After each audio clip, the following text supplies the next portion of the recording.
Yes, my brothers and sisters, it's Cream Slice, your favourite YouTuber. And I've got a destructive warlord build for you guys today. I mean, if you want to be that suppressive warlord on the battlefield, you want to be that guardian that everybody wants in their fire team because you absolutely run the battlefield, then this is a build for you. Gonna want to run Shadebinder subclass because this is just so dominant this season. And the first thing you're gonna need on your way to becoming this suppressive warlord, you need to go to your vault and you need to dust off Felwinters' helm. Warlord's End powered melee final blows create a burst of energy that weakens nearby targets. Finishes and final blows against more powerful targets increase the radius of the burst. So this is your first way how to suppress them motherfuckers on the battlefield. Finishing a yellow bar will increase the duration of Warlord's End, while finishing off a red bar will decrease it, but nonetheless you are granted a 30% debuff, so that means you can absolutely go to town on these enemies. Second way we are going to be suppressing our enemies on the battlefield, Umbral Blast. When you freeze a target and it shatters them, this will also activate Warlord's End. Being a suppressive warlord would not be complete without this. Renewous Effigy, this is a unique trace rifle. Final blows with this weapon collapse victims into a void transmutation sphere. So in other words, you melt your enemies into a tiny little sphere.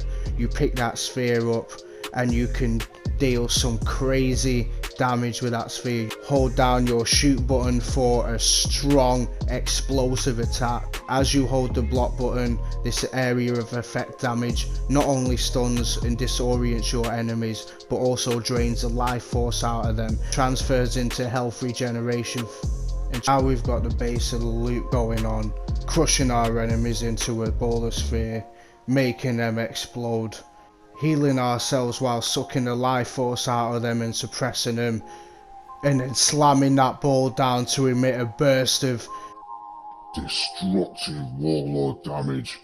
Now let's get into the mods. We're going to be using our finisher a lot on our enemies, and up close and personal it only makes sense to put reactive pulse on there, and we are using this purely for the secondary perk, gain a powerful overshield while performing your finisher.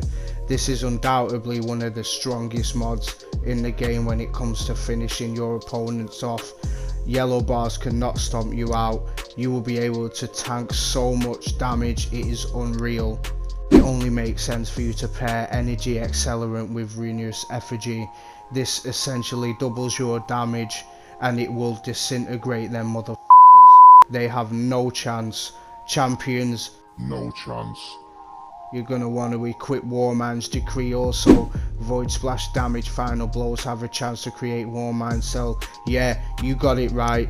Renewous Effigy not only grants you double the amount of damage with energy acceleration slotted, but it also generates Warmind Cells. It's essentially the galaxy's nightmare, being able to output twice the amount of damage while creating Warmind Cells. You also need something in that kinetic slot so you can deal with some of them champions. Here's a few weapons on the list.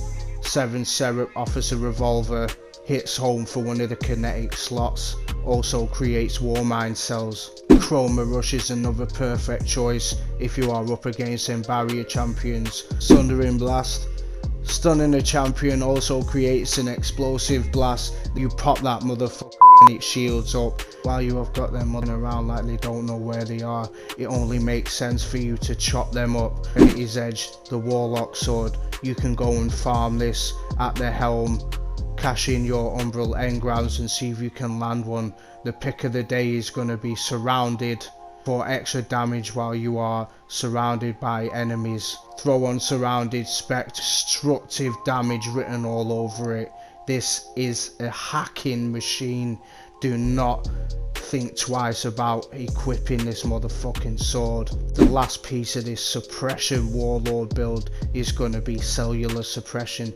Damaging a Warmind Cell creates a burst of suppressing void energy, and just tap this and it will emit a shockwave of suppressive energy. You can rinse and repeat this until it finally explodes. If this build is hitting home and you are liking the content, leave a like, it'll really help the channel out. You are on the battleground. The first thing you want to do when you are coming into your encounters is you want to turn your opponents into a sphere. You want to pick that ball up and you want to jump in the air and slam that motherfucker down. Back at what we've just created, we have created a phenom, a suppressive warlord. Warlords run the battlefield, they have no fear, and this build is just absolutely dirty. This is a lot to take in this build. Told you I got you covered.